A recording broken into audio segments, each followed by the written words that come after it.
Our company was the most laid back in the neighbourhood. The guys and I became friends back in school, and even though people said all sorts of things, we didn't drift apart and kept in touch. Sure, the universities sent us to different cities, then there was the army, and later we had families, but we still managed to get together a couple of times a year. At first, it was just the 5 of us, but eventually, our wives joined us. I trusted these guys completely, without question. Never in my wildest dreams did I think one of them would betray me or our friendship. Out of the 5, only Liam and I were still single. But with my wedding coming up, we were also celebrating my engagement to Harper that day. Then Ethan, the oldest and the most experienced married guy among us, spoke up. Let me tell you from my own experience, guys, you can't base a marriage just on intimacy. But understanding and trust, that's everything. Anyway, let's save the big toasts for the wedding, or we'll run out of things to say, he said with a grin. Before we raised our glasses, I watched Harper, noticing how she downed her drink. The wine wasn't strong, but it was enough to go to my head. I remembered how we met at the club. I bought her a cocktail first, then another. There were some great dances, and an unforgettable night. The next morning, she was so embarrassed, blushing and saying something about how she didn't usually behave that way. It was just that she defended her diploma the day before. I laughed it off, and somehow we ended up moving in together. Yeah, Harper didn't drink much, but when she did, she'd get tipsy fast and become hilarious. It wasn't often, though. And now, watching my future wife, I thought, should I slow her down or just let it be? But then Ethan started talking, and I thought, she's not a little girl anymore.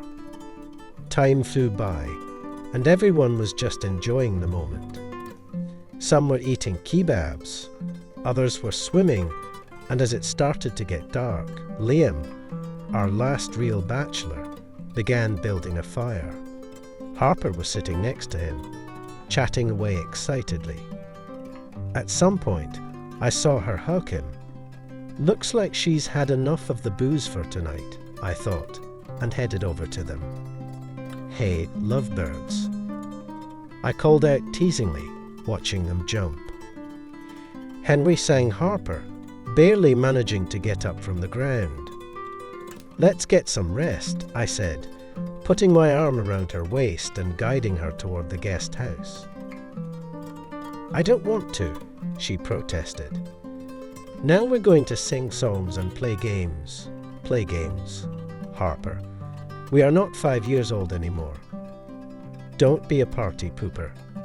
She gave me a playful slap on the shoulder, spun around, and walked off toward the girls. I watched her with a frown as she poured more wine into her glass. Fortunately, despite my concerns, Harper was behaving decently. But then, things took a turn. I can't even remember who suggested we play truth or dare. The rules were simple. If you refuse to answer a question, you drink. And if you ask the question, you drink too. At first, it was all fun and games with harmless, quirky questions like what's your favourite dish? Or do you watch adult movies? As the night wore on and the drinks kept flowing, the questions got more daring. Harper, already pretty tipsy, was wobbling in her seat. Who's your lover? I asked, laughing when it was our turn. Liam. Harper screamed and immediately covered her mouth with her hand in shock. I hoped it was just a joke, but by the way she looked at me, then at Liam, and by the way he suddenly jumped out of his chair, that was clear. I've never been the type to get involved in fights. I'm not the troublemaker. But that moment, something inside me snapped. Everything went black. I heard Harper screaming, and out of the corner of my eye, I saw our wives dragging her off somewhere.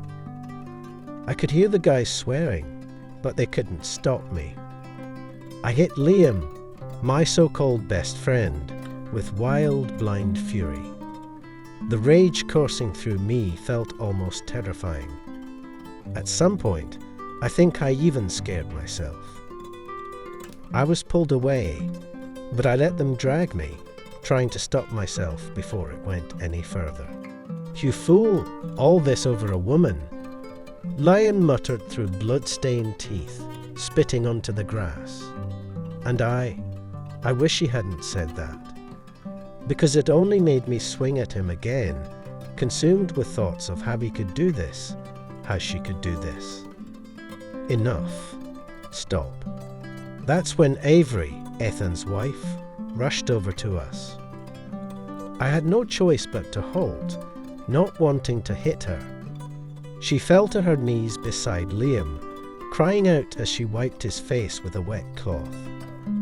"What the hell?" Ethan stood off to the side, watching the chaos with a mix of anger and pain. "This is insane." I snapped, finally laughing nervously. "Have you been messing around with all our wives?" It sounded ridiculous, like something straight out of a soap opera, but it didn't make the situation any less real. Liam didn't leave on his own. Avery helped him out. They took a taxi straight to the hospital. There, he told the cops he wasn't going to press any charges. I never saw their faces again. Everyone just went home quietly. No words, no goodbyes. Ethan and I stayed by the campfire, licking our wounds. We'd been through a lot together, but not like this. We didn't really know how to move on from it. Lion never showed up again. Eventually, he moved to another city. He didn't even apologize to any of us. He just vanished. Honestly, maybe it was for the best. I wasn't sure I could control myself if I saw him again. Avery and Ethan got divorced, and their kids took it the hardest. They couldn't understand why their parents suddenly felt like strangers to each other. Harper tried to apologize, babbling about how Liam had taken advantage of her when she was tipsy. But there was no way to answer the one simple question: when and why did you drink with him? That's how one crazy night tore apart two families and a friendship that had lasted for years.